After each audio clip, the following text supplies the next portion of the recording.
Chemical by Algernon Blackwood and read by Christopher Halton. It is odd how trivial a thing can cause a first instinctive dislike. The way a man wears his hat, the smirk with which a woman uses her mirror and lipstick in a public place, and the aversion is suddenly aroused. Later knowledge may justify this first dislike, but the actual start has been the merest triviality. Some think, however, that the cause has not been so trivial as it appears. That gesture, being an unconscious expression of the entire personality, may betray far more than speech, which is calculated.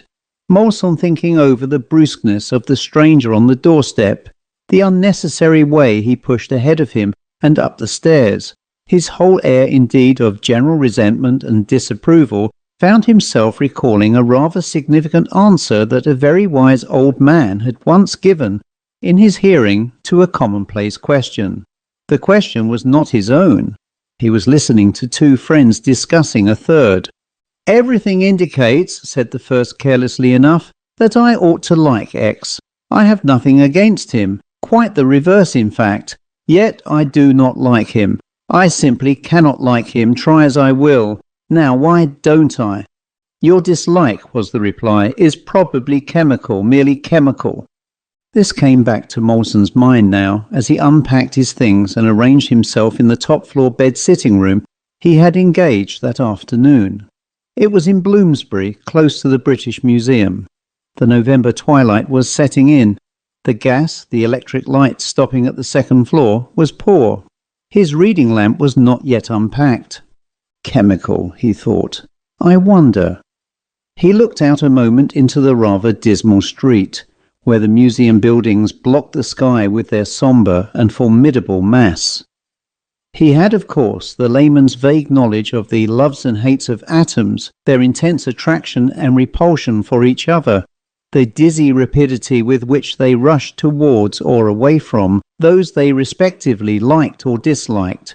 Had all the atoms of which he was composed then turned their backs instinctively upon those which made up the stranger's body, racing away at a headlong speed that caused him this acute and positive discomfort? Was his instantaneous loathing chemical merely? As he bustled about arranging his things, his dislike of the fellow remained vivid and persistent. The recent scene again passed through his mind in detail. He had called in the morning and interviewed Mrs. Smith with the result. "Not at the moment, sir. I haven't got a room free." Then, after a rather curious hesitation, "But later a little, maybe. This afternoon perhaps I might be able to manage it, if you could make it convenient to call in again." Seeing that the house was so admirably close to the reading room where his daily work would be, Moleson offered to pay in advance, but was quick enough to see that it was not the question of money alone that troubled the woman.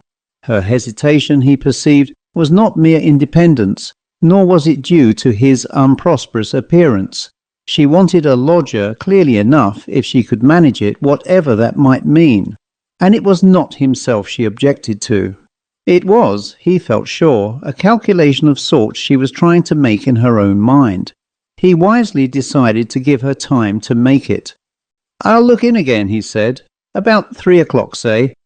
And he added with his pleasant smile that most of his time would be spent working in the museum opposite. It was on his return in the afternoon that the scene occurred. He had rung the bell and was waiting just inside the narrow hall while the maid hurried downstairs to fetch Mrs. Smith, the street door still ajar behind him, when somebody, another lodger evidently, pushed past brusquely, offensively, almost resentfully, half shoving him, yet without actual contact, from where he stood at the foot of the stairs, slightly in the way perhaps, and without so much as a "by your leave." There might, of course, have been a grunt of apology, for Moleson was a little deaf, but the man's attitude made it unlikely, and the pose of the head and shoulders, the face being turned away and not visible, was far more of resentful disapproval than of apology. Moleson, on the instant, loathed him, not because of the rudeness, but because of some presentment his appearance offered that stirred an intense instinctive dislike, amounting to positive repulsion. A moment later, when Mrs. Smith arrived, panting and labouring, the man was up the stairs and out of sight. But at first the impression left was so vivid that Moleson would not have been altogether displeased if he had heard that no room was, after all, available. The contrary, however, took place. A bargain was struck, money passed hands, and the room was his. The majority of young men in these circumstances would probably have given their attention to the landlady, to whom money must be paid, and on whose goodwill they must depend for their comfort and the like. Moleson instead found himself thinking only of this rude fellow lodger. Over his dinner in a neighbouring restaurant, he reflected that his sudden dislike was odd. He had never set eyes upon the fellow before, and as yet had not even seen the face nor heard the voice, yet this loathing had leaped into being. Revulsion, he called it. Its oddness, of course, lay in this want of proportion. He gave a passing thought, too, to his landlady, yet chiefly using her as a means of comparison with the other. Her rather sombre visage, an overwhelming melancholy in it, though certainly not attractive, woke nothing stronger in him than a vague tolerant sympathy. He felt no dislike at any rate. She merely didn't matter. A worthy soul, he decided, worn into sadness by life, whereas the other human being gave him this instinctive, deep revulsion. Chemical, he wondered. For why, if chemical, should one unpleasing soul awake pity, and another, equally unpleasing, stir violent antipathy? Over his coffee he dismissed the little puzzle. His room was admirably close to the museum. Bloomsbury liked him, and it was the number in the street. Number 11, his Manchester friend and employer had mentioned. The price, too, suited him, for money was scarce. Otherwise he would not be deviling for another man, looking up certain 17th century facts for a writer who would probably clear £1,000 over his silly book. Yet must be sure of my dates and facts, you know, your expenses, and £5 a week if you'll do it for me. The street and number close to the museum were added. Young Moleson, ignorant of London, jumped at it. It was some years before our great date this happened. Jim Moleson, engaged to a sweet girl, and now married to her, told me the details recently. The war intervened, of course. He had learnt something. At that time I should have described him as highly strung, sensitive at any rate, imaginative certainly, poetic probably. I, his senior by a quarter of a century, rather believed he wrote Celtic poetry in his bedroom. The war undeceived us about that type, revealed them rather, their amazing courage, the splendour of their imagination, translated into reckless, inspired action. Jim, anyhow, was always headstrong, fierce-tempered, nasty, once his feelings were stirred. Only these feelings were usually for others. For a lame dog, an injured cat, a bird in a cage, an overworked horse. Slights, even insults to himself. He could stand to the point of cowardice, some thought. But this was wrong. He was easy-going to that point. Beyond it he saw red and killed. This savage temper, rarely roused, and then with a curious suddenness, was an item I overlooked. But it was a human, not merely an animal temper. His work at the museum apparently absorbed him. No more painstaking and accurate devil ever devilled, and he got back to his room, tired mentally and physically. A nice-looking, upstanding lad with his mop of dark hair and blue eyes, he soon made a friend of Mrs. Smith, over his letters first. Left at number 7, she informed him, the printed name of his employer's institute on the envelope, catching her trained, if mournful, eye perhaps. The postman asked me, and I thought they was for you, she explained. So his slight deafness had again betrayed him, and his employer had said number 7 instead of number 11. They talked on a bit. He had the feeling she wanted to talk, but wanted to talk about something in particular, and to him. He explained about the letters and his troublesome deafness in one ear. He heard her say, your glass of porter, when she actually said hot bath water. And then, after a nice little chat about the weather, prices, and how times was changing, he noticed that she suddenly stuck. This was after a week in the house, he told me. The appalling melancholy of her face came over him, but rather in a new way.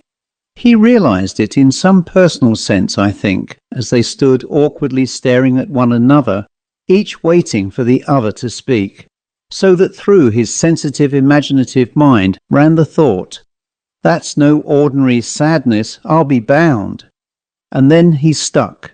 The impulse to say something kind rose in him, only he could think of nothing to say, nothing suitable. It was here he got his first clear instinctive impression about this commonplace woman, that she was interested, namely to ask some definite question of him, that, liking and trusting him, and further, having watched carefully and waited anxiously the whole week, she now longed to put this definite query to him, yet was afraid. The same hesitation he had seen first on the doorstep showed itself in her face and sorrowful eyes. He had been vaguely aware of this for some time evidently, but had not recognized it. It was not, he felt sure, any question about his comfort, for he was old enough to know that landladies rarely took that risk. Something nonetheless she wanted to know, something personal to himself. The suffering in her face made him wonder. Over his coffee he dismissed the little puzzle. His room was admirably close to the museum. Bloomsbury liked him.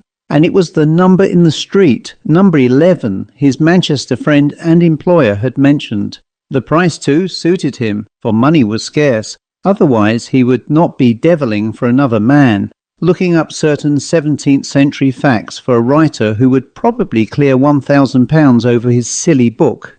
Yet must be sure of my dates and facts, you know. Your expenses and £5 a week if you'll do it for me. Young Moleson, ignorant of London, jumped at it. It was some years before our great date this happened. Jim Moleson, engaged to a sweet girl and now married to her, told me the details recently. The war intervened, of course. He had learnt something. At that time I should have described him as highly strung, sensitive at any rate, imaginative certainly, poetic probably. I, his senior by a quarter of a century, rather believed he wrote Celtic poetry in his bedroom.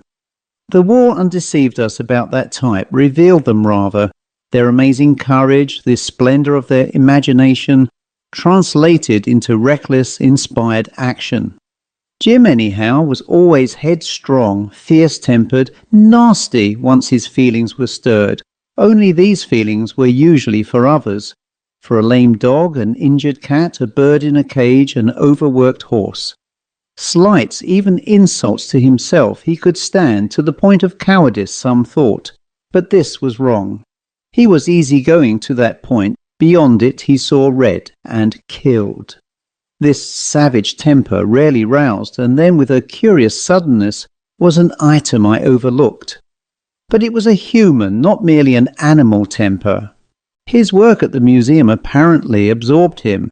No more painstaking and accurate devil ever devilled, and he got back to his room, tired mentally and physically. A nice-looking, upstanding lad with his mop of dark hair and blue eyes, he soon made a friend of Mrs. Smith. Over his letters first. "Left at number 7, she informed him, the printed name of his employer's institute on the envelope, catching her trained, if mournful, eye, perhaps. "The postman asked me, and I thought they was for you," she explained. So his slight deafness had again betrayed him, and his employer had said number 7 instead of number 11. They talked on a bit. He had the feeling she wanted to talk a bit, but wanted to talk about something in particular, and to him.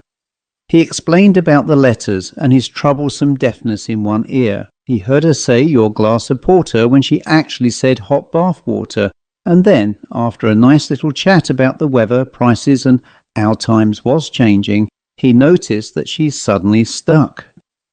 This was after a week in the house, he told me.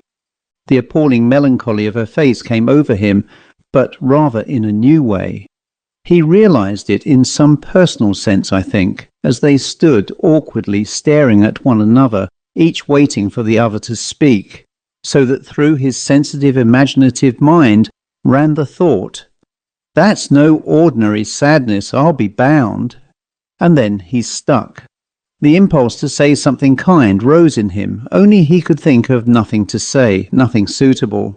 It was here he got his first clear instinctive impression about this commonplace woman, that she was interested, namely to ask some definite question of him, that, liking and trusting him, and further, having watched carefully and waited anxiously the whole week, she now longed to put this definite query to him, yet was afraid. The same hesitation he had seen first on the doorstep showed itself in her face and sorrowful eyes. He had been vaguely aware of this for some time, evidently, but had not recognized it.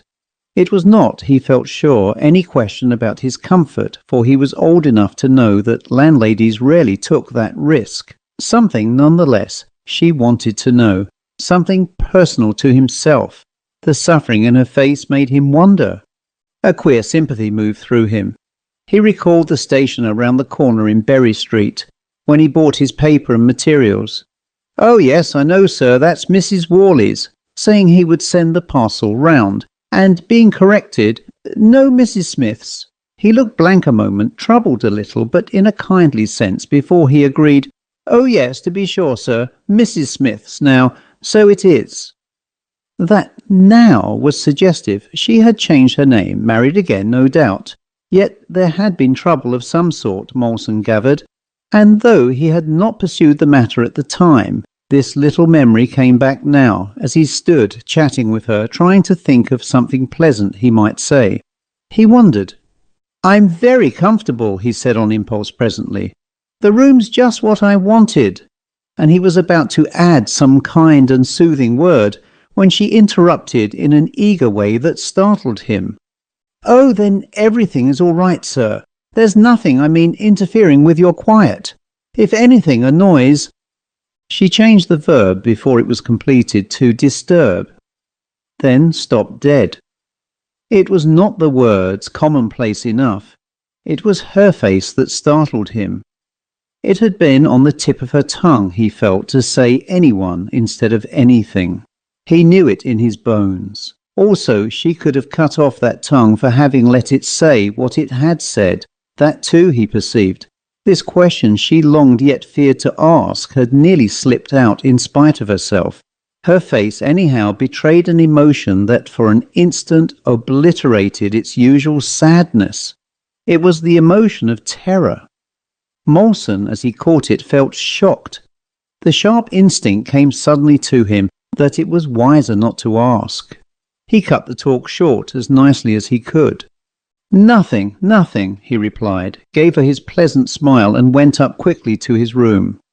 Her question was an approach to the real one she wanted so much to ask. That, of course, he realized. Terror lay in it. It was wrapped round with terror as in a cocoon. Once the cocoon burst, was broken, out would come all the hideous wriggling things that lay concealed inside. This was the feeling Moleson carried upstairs with him. It was as though he had just caught a glimpse, behind her suddenly pale skin, of the hideous wriggling things that caused her sadness and her terror. But another certainty lay in him too at this moment. The question she had asked, this preliminary question that was an approach to another, referred, he felt positive of it, to someone he particularly sought to keep out of his thoughts as much as ever he could. She referred indirectly thus to the other lodger. It was his habit at night, after his dinner round the corner, to sort out the notes of his day's work before an early bed. Tonight, however, this talk stayed by him and prevented. He sat thinking about it, and eventually, it seems, thought circling and circling, but coming to no satisfactory conclusion, of course, he dropped asleep, to wake very suddenly much later in a state of uncommon distress. Acute distress, he called it, funk. This, I think, is one of the most curious and betraying things about the whole business, that even when he told it all to me later, he kept off that unpleasant lodger, as he called him, kept him so long in the background. He had begun by emphasizing his unusual repulsion towards the fellow, dwelling upon it, stressing it, just as I have done in this written account. But then, when I was expecting the lodger to appear in some dreadful and dramatic guise, a sneak thief, a forger with coining apparatus, a blackmailer in league with Mrs. Worley Smith, as I styled her, even a murderer hiding from the police with the woman's help, Moleson merely left him out. He ignored him, made no mention of him. He talked about his work, about Mrs. Smith, his liking the house, yet disliking the room. Feeling it disliked him and wanted him out. About anything except the sinister lodger. Having first firmly fixed him in my mind as an ominous character, he just left him there. Thus, when I tried to bring him to the point, this suggestive point of the sinister lodger, and a point he had himself established in opening his tale, he stopped abruptly and stared into my face, his features working, his eyes gone positively googly. Some fear I saw still operated in him unreleased.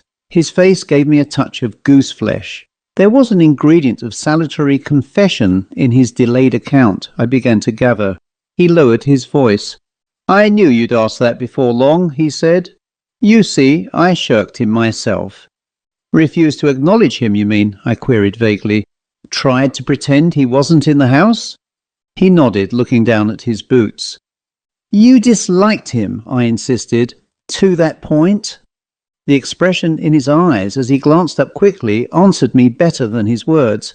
"It's unbelievable," he whispered, "how that fellow obsessed me. Obsessed is the term." I asked if he saw him often. After that first encounter on the front door steps, only twice all told.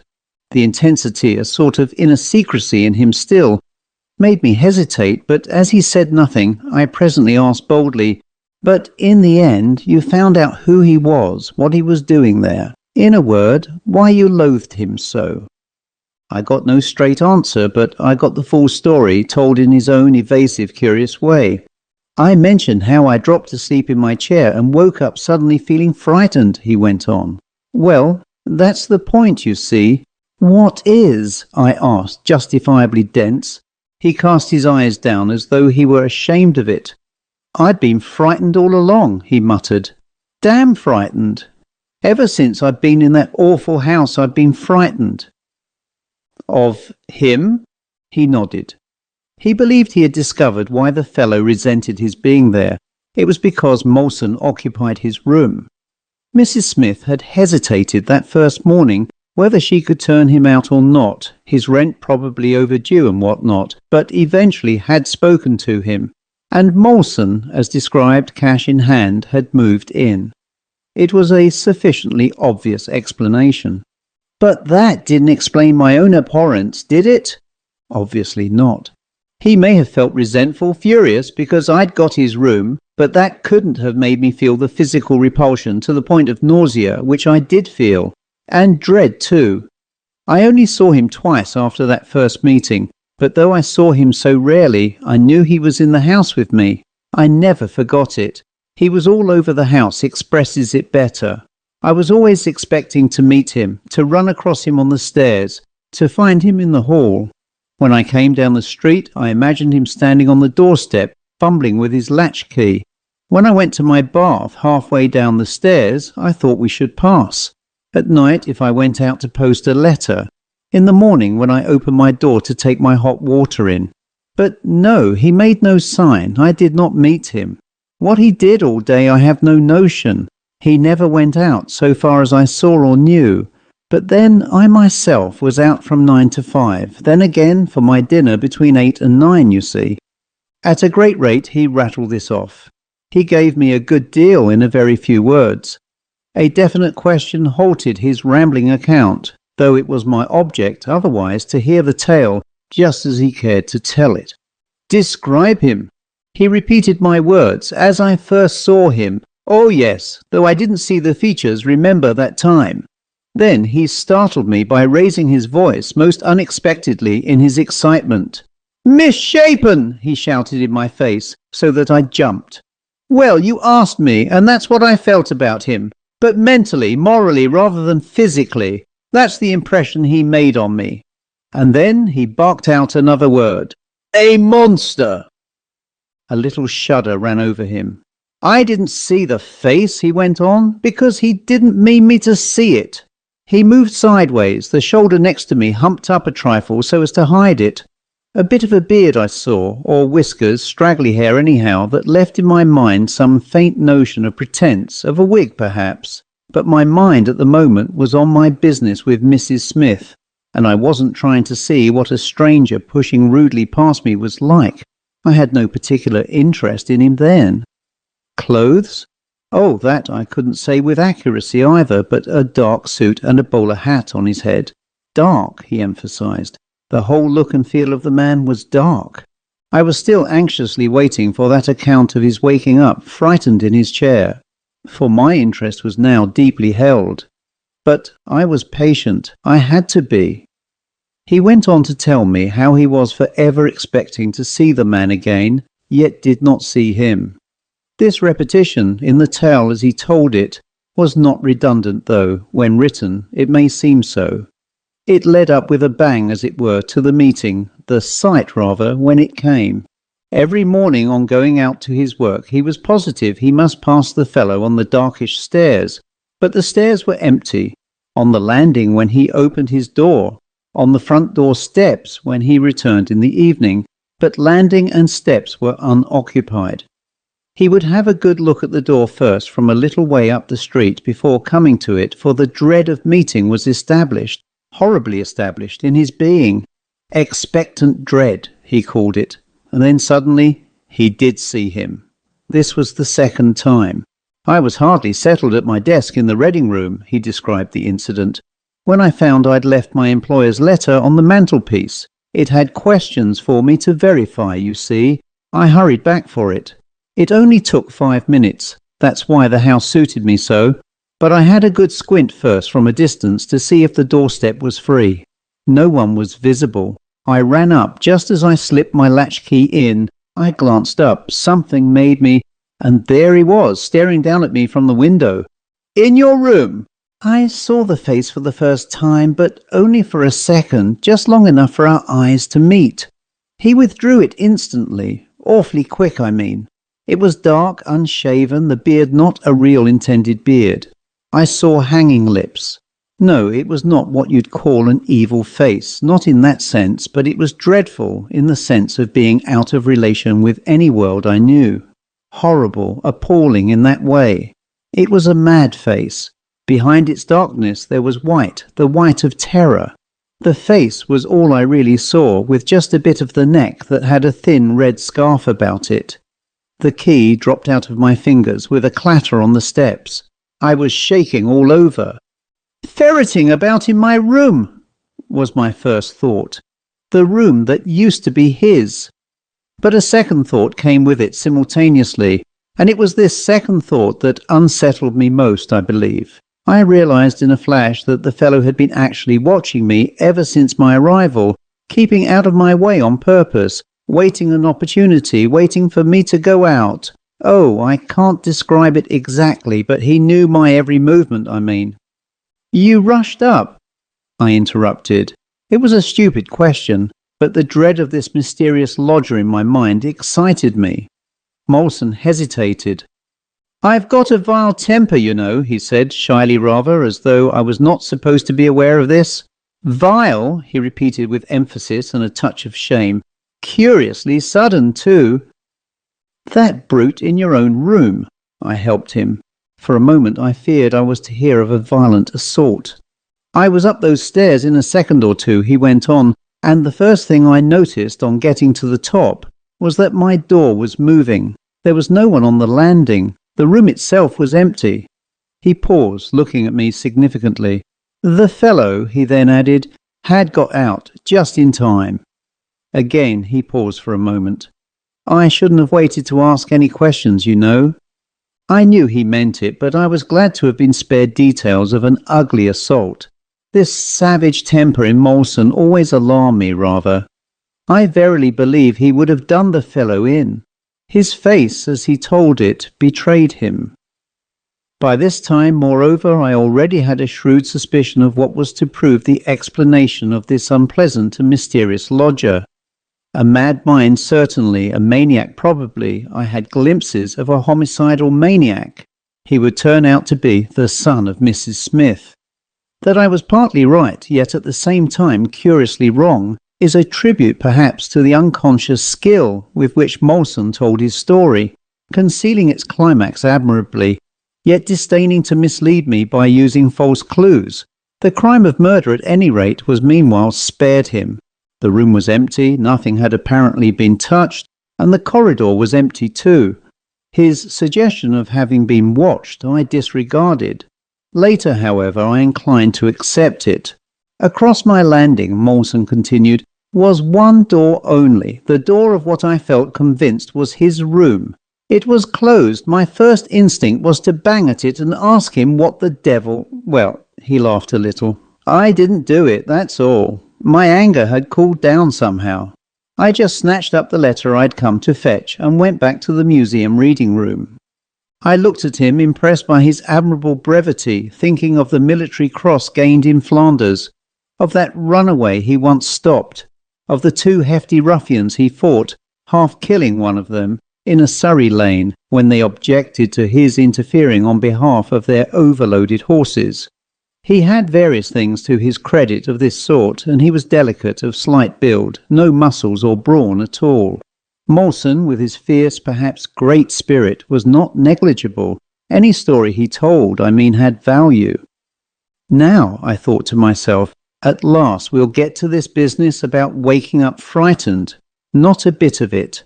He must tell me something about Mrs. Smith first, and though it delayed the thing I wanted to hear, it was worth listening to. Poor lodging-houses have secret lodgers as well, no doubt. His room was cheap, too cheap, but it was not his business after all. Better leave it at that, he decided. Only one thing troubled me about Mrs. Smith, her interest, namely, in ascertaining if he was not interfered with, as though she had rather expected that he would be disturbed. Her phrase had anchored itself in his mind. He was always recalling it. He couldn't forget it, apparently. Why should he be interfered with? What? Who should interfere with him? Who, indeed, he reflected. But this man who had been turned out for him, this man whose room he now undoubtedly occupied. And so it was that since Mrs. Smith came to no closer terms with the real question she longed to ask, he now, for his part, decided to come to closer terms with the question he wanted to ask. Who is your other lodger? For the floor below being empty, he knew there was none but himself and this other lodger in the house. After various hints, suggestions and the rest, chances he provided but she did not take, the expression in her face invariably making him pause, after numerous futile leads, he came abruptly one day to the direct question. Tired of fencing, a touch of his queer anger stirred in him. He made up his mind to know whether her feelings were upset or not. He put the brutal question, though he did it delicately enough. By the by, he said, as they were in the narrow hall, money having just passed, I meant to ask you sooner, Mrs. Smith, my typewriter at night. Does it disturb anyone, the gentleman opposite, I mean? If he was prepared for evasion of some kind, he was certainly not prepared for the answer he received. She denied there being any gentleman opposite at all, I asked, as Moleson hesitated, wondering, I fancied, how best to make her answer sound credible to a Philistine like myself. She didn't answer, he said briefly. Her face turned white as a sheet. She fell back against the hat rack. She screamed. It was a curious scream, rather low, not noisy a bit, and it was pain, not fear. She was hurt, terribly hurt. She began to cry. Further explanation of the amazing collapse? Beyond that, her art caught me sudden. It's always been weak. There was none. It was in this brief fashion that Moleson related the incident, then left it there without another word. As I, too, must therefore leave it.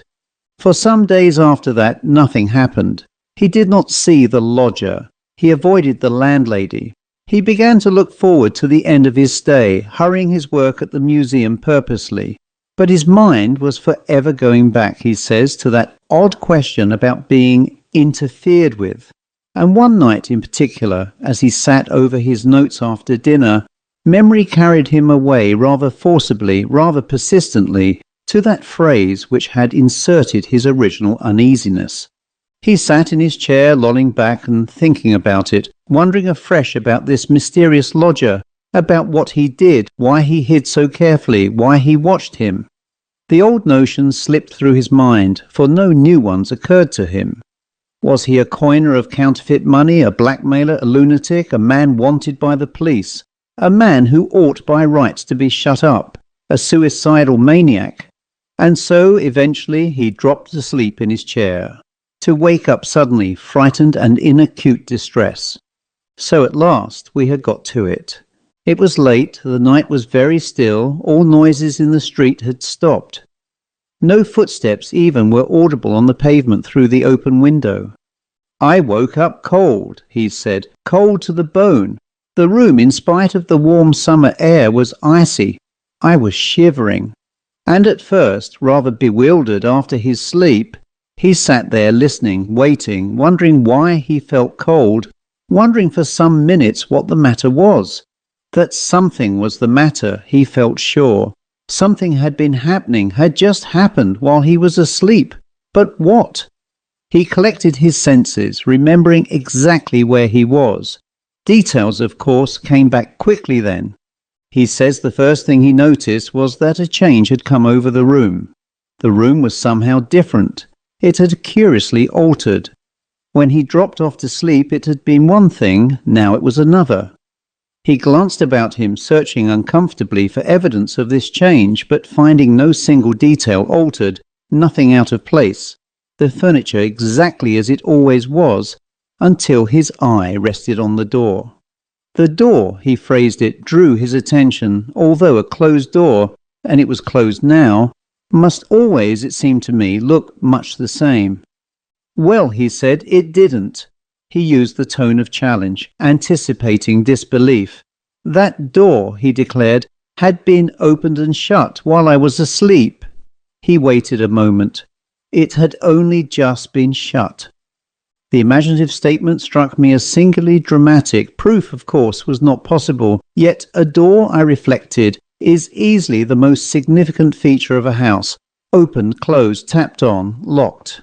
It is a frontier, a threshold, and when passed, either in exit or entrance, leads necessarily to other conditions of living, to other states of mind, since it leads to other people and other atmosphere. I could understand in a fashion that Moleson used those words. He rather convinced me, that he was possibly right. That's what made you wake, I offered, filling the pause he left. Yes, he returned flatly. While I slept, that door had been opened. Someone had looked in, come in, moved about the room, done something, then gone out again. Gone out just that instant. Aware of this change in the room, or in the atmosphere about him, he sat for some time, staring at that door. He listened intently. A glance at his wristwatch showed that it was 2 a.m, so that he had slept several hours. The deep silence of the house came over him unpleasantly, and his distress, instead of passing, increased. He found himself still shivering, but a moment later his cold skin turned hot and broke out in a profuse perspiration at a sound. It was a sound he recognized, having heard it before, the dragging of furniture or luggage across the landing, of heavy and awkward articles difficult to move. He had heard it already several times, late at night, early in the morning, through his dreams as well, and he had always ascribed it to the lodger, busy arranging things in his room opposite, and using the landing sometimes in so doing. He had paid no particular attention to it, beyond a passing annoyance at the choice of hours, and the sounds had usually ceased after a few minutes at the most. Now, however, he was conscious of a difference, for in the first place it was 2 a.m, when ordinary people were asleep. Secondly, he realized distinctly it was not furniture or luggage being moved. It was a piece of luggage, a heavy piece, for the sound was unmistakable. He thought of a trunk or portmanteau. Moreover, it was going on immediately outside his own door. The fellow was dragging this luggage of his across the landing just beyond my door. Moleson underlined the fact. At 2 a.m, if you please. The first effect upon him was one of a queer paralysis, mental and physical. He could neither think nor move. I just sat listening to the fellow dragging his great bag, or whatever it was, across the landing, dragging it, I suppose, towards his own room opposite. Then, very gradually, my mental numbness lifted, and I found myself wondering why. At 2 in the morning, dragging luggage about. What was he doing with luggage on the landing of a Bloomsbury lodging house at that unearthly hour? So close to my own door, too. The bumping and scraping were audible enough. There was no pretence of doing it quietly. Where was he taking his luggage from? Where to? My mind worked quickly once it started. A score of questions rushed over me. What could it be? This bag, this portmanteau, this heavy bundle so difficult to move? What could it contain? What had he put inside it? Taken? Taken? I repeated, not quite following him. Some of the questions, racing through my mind, he explained, brought a kind of answer with them. That's the only way I can put it, he added apologetically, a sop to me, the sceptical recipient of his confession. What had he taken? He repeated, looking at me rather hard. I had no notion. But I had, said Moleson with decision, interpreting my blank expression. I guessed at once, half-guessed at least. He had me at a loss there, I admit, but I made no comment, merely nodding my head affirmatively. His next words took me completely by surprise. Also, they sent a shiver through me as though the hair were moving on my scalp. What he had taken, he told me in a lowered voice and speaking very slowly, was not in my room at that time, when I fell asleep, I mean, but it had been there some time before. The statement naturally left me without a rejoinder. I lit a cigarette and waited in silence. At that moment, he said impressively, still in his whisper, and loathing coming into his face with a leap as it were, I knew he was a horror, oh, in every meaning of the word. And a queer, sudden revulsion rushed over me, the intense desire to see him close, to look at him face to face, to speak to him. I never once heard his voice, you know, yes, even to touch the brute, and in so doing, somehow, God knows how, to get rid of him. So far he had avoided me deliberately. All this time he had evaded, escaped me. He meant to avoid and escape me, but now at last I had him close, a few feet away, busy, occupied, within reach, unable to get away. If I just opened that door, I need only open that door, and I should see him, catch him in the act. Longing to ask, in what act, I ventured instead. You felt angry all of a sudden? And hit the mark better than I knew. He admitted it, ashamed a little, with a nod. I felt cold all over, mind you, he went on, always in that low voice. Scared as well, really scared. But at the same time, as you say, I felt, he chose a queer word, vicious, exasperated too a bit. I wanted to be done with it. I wanted to get at the fellow. Why the devil should he make this infernal row at 2 in the morning? How dared he? How dared he come into another man's room, even if it had once been his own? Why should he watch me, bother me, haunt me, get into my mind, and all the rest of it? Yes, with a touch of fierceness. You're right, I did feel angry all of a sudden. I decided abruptly I'd go out. Open that door? I simply couldn't keep it back. Personally, I should not have opened that door at 2 in the morning under the circumstances. Yes, open the door, go out and tell the brute to go to hell. I decided to do that. And more. I knew what that more meant.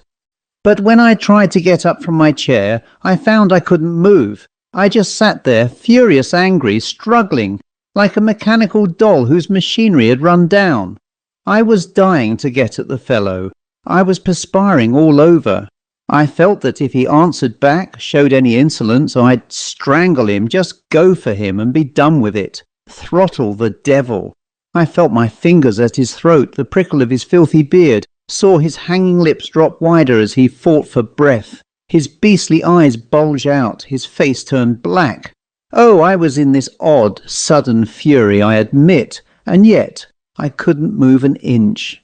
Perhaps, probably, I made a noise of some kind, cursed aloud most likely, but anyhow the sound of the dragging luggage suddenly stopped. A deep, rather an extraordinary silence followed. I could hear the blood beating in my head. I sat fixed in my chair like a dummy, staring at the door. Only that door separated us. He existed there, breathing, vivid, intense, a few feet from where I sat, rigid in my chair, unable to get at him, unable to move a muscle. He seemed to exert some tremendous pressure on me, paralyzing my will, holding me helpless where I was. Moleson mopped his forehead a moment. I was so angry, he went on, rather breathless now, in his excitement, as though he lived over again his fury and exasperation, that I felt murder in me. Positively, I felt myself a murderer. Curiously, he stopped dead suddenly. A look of shyness came over him. He stared at me. I stared back at him. Such language, of course, in anybody else, would have been merely extravagant, hysterical. In his case, it was real. I knew his sudden, ungovernable temper. I knew, too, he was ashamed of it. In a less civilized country, he must always have been in trouble with his gun. He was the type that saw red and killed, and a quick flash of understanding somehow came into me, so that I guessed in that instant the explanation both of his abrupt pause and of his queer shyness. Having this dangerous thing in himself, he recognized it in others too. That sympathy existed. That's how I knew, he muttered, looking down, having guessed my thought. What he was? I asked, fumbling with my cigarette. A murderer, he said quietly. I waited in silence, wondering what he was going to tell me. His face was rather white, his excitement only kept under by his doubt of being believed. It was best now, I felt, to ask no questions. In his own way, he would presently go on. But curiosity, I confess, devoured me. Did he open that door? Did he see the other fellow, speak to him, touch him, perhaps go for him? His own mind, however, was an odd psychological revelation of himself. And the instant I realized that, he went on, the power to move came back to me. My muscles acted. The pressure the fellow exerted was lifted because we understood one another. There was that ghastly sympathy between us. I got out of my chair and crossed the floor. I reached the door. Then I stopped a moment and listened. He too, I knew, was listening a few inches away from my face, nothing but half an inch of thin boards between us, listening to my movements, bending to the keyhole probably, crouching, his luggage neglected for a moment, while he waited to see what I was going to do. A second later, I caught the handle, turned it, and flung the door wide open with a rush. There he was before me, quite close. He was bending down exactly as I had imagined, crouching, his head lowered, and at his feet, less than a yard beyond me, I saw on the floor the dark blotch that was his luggage. What happened then happened so quickly that it seemed less than a second. From the stooping position he did not rise, nor make any attempt to rise. One hand, still stretched out upon the bag, began to work. He pulled at it. He had been pulling at it when I opened the door. And he went on pulling at it, dragging it away from me, away from the door, and across the landing floor. I, for my part, had one hand raised to strike, to clutch, to kill if necessary, but my hand did not fall. I did nothing violent, because I made in that very instant a horrible discovery. I suddenly realized that he did not see me. He had not noticed me. He was not aware of my being there close beside him. He did not react to my presence in any way, because he was simply not conscious of it. He continued doing what he had been doing just before, dragging his luggage across the landing floor. I saw the dark mass of it go hitching along in jerks as he pulled. It was very heavy.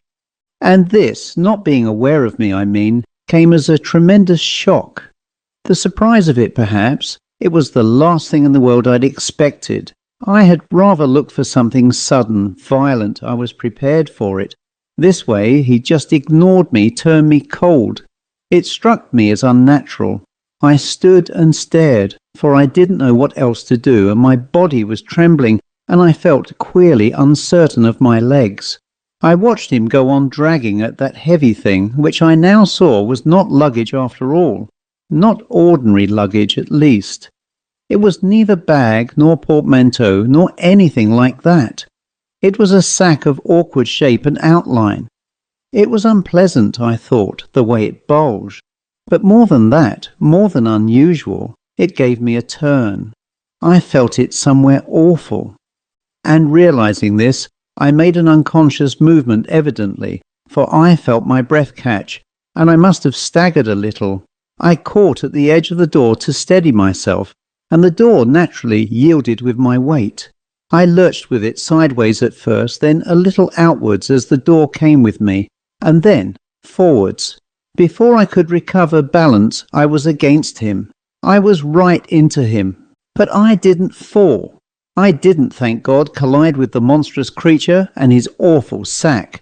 But I was so close against him that the shock of finding nothing solid, there was no substance there at all, stopped my heart for a second. It seemed to rush up into my throat. Then my breath came back, and I let out a yell into the night that must have been heard in the street. At which moment, still dragging at his bundle, he made a sudden, rather violent movement. He turned in a new way. I saw his face clearly.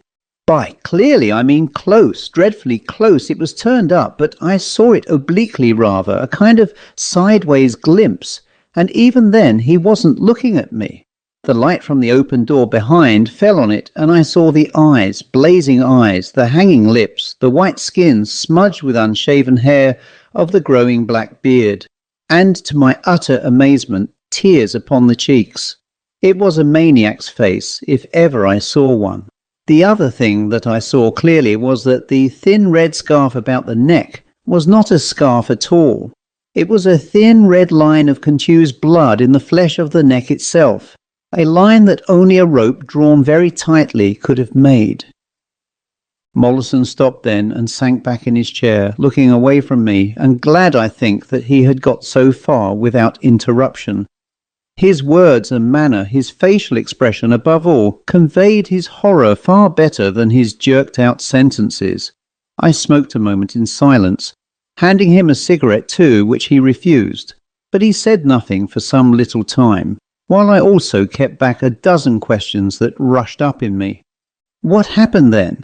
I ventured at length. "What did you do?" "Nothing," he replied briefly, looking up at me again, his manner now quiet and collected. "I did nothing. It seemed somehow there was nothing I wanted to do. A feeling I must shout, strike out, do something violent passed. What was done next, he did. I merely looked on and watched. There was no emotion in me of any sort. I was just numb. My whole consciousness, I think, was in my eyes.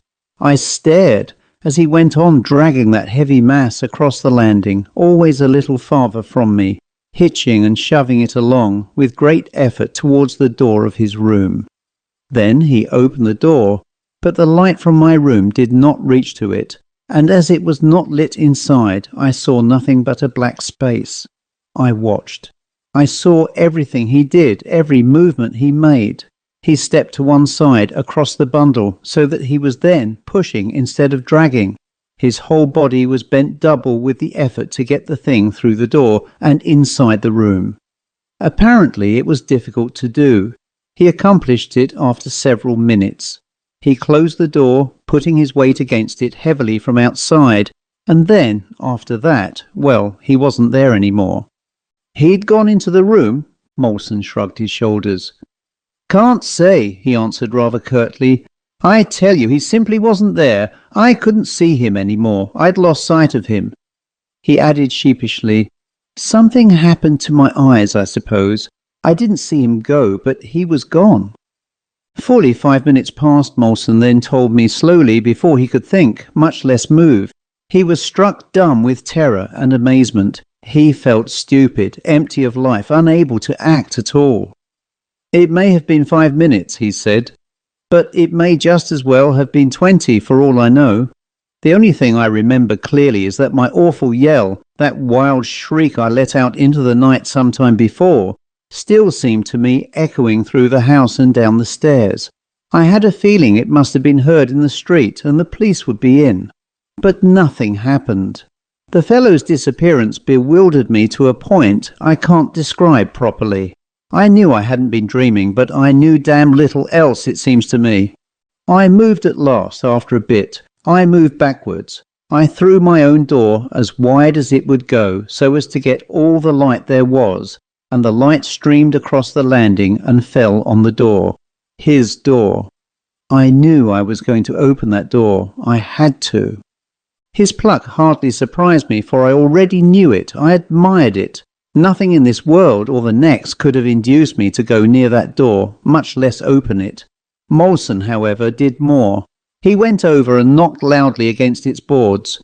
The sound echoed, he told me, but not inside. It echoed down the stairs, I mean. The board sounded dull. That dullness explained itself, he added, with a quick glance up at me as though, of course, I understood what he meant.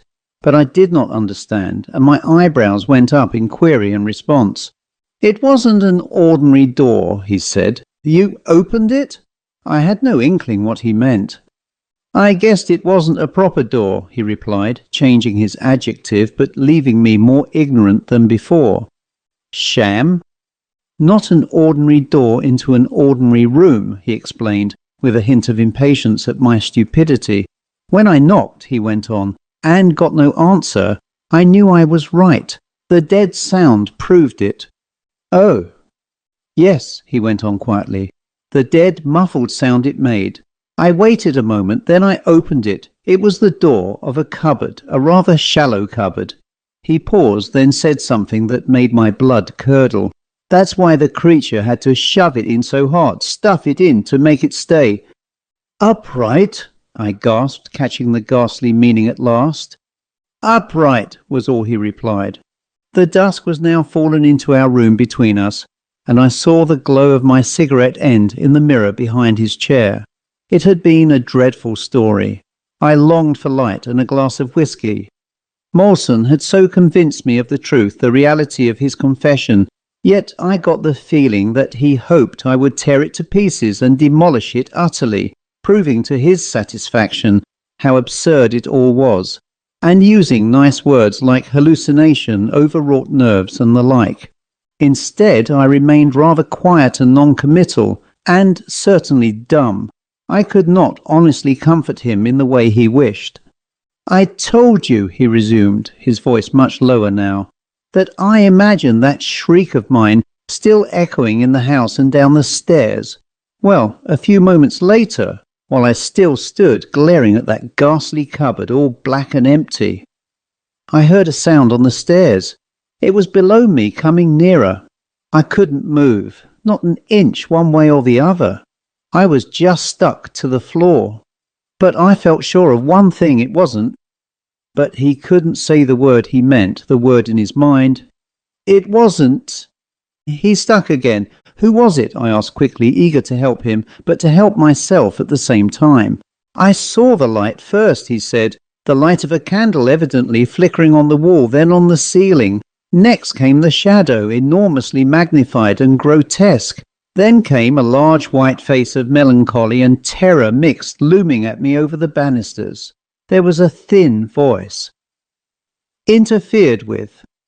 I heard from what seemed an immense distance. He showed himself then, did he? May God forgive me. And something about a broken promise and a room I didn't ought to have let to anyone. And then, as to my shame, I felt myself being helped up from the floor, for I had no idea I had let my legs give way like that. Something, oh, horrible and dreadful, about... They hanged him for it. Oh, they hanged him at the Scrubs. It was his own father, you see, and now over 20 years ago. There were gulping sounds, he remembers, and these odd, broken words. Moleson, curiously enough, had never gone to the trouble to verify anything, and it was my vile curiosity that had to find its own satisfaction. The British Museum, where he had worked so hard, gave me certain facts in the newspapers of long before the war. The Worley parricide I discovered, and the unpleasant details about how the body was found stuffed into a cupboard, and how the public signed a petition and the lawyers urged homicidal mania, but without the intended result. The Home Secretary, one paper dared to mention, had married again and had stepsons of his own. The end.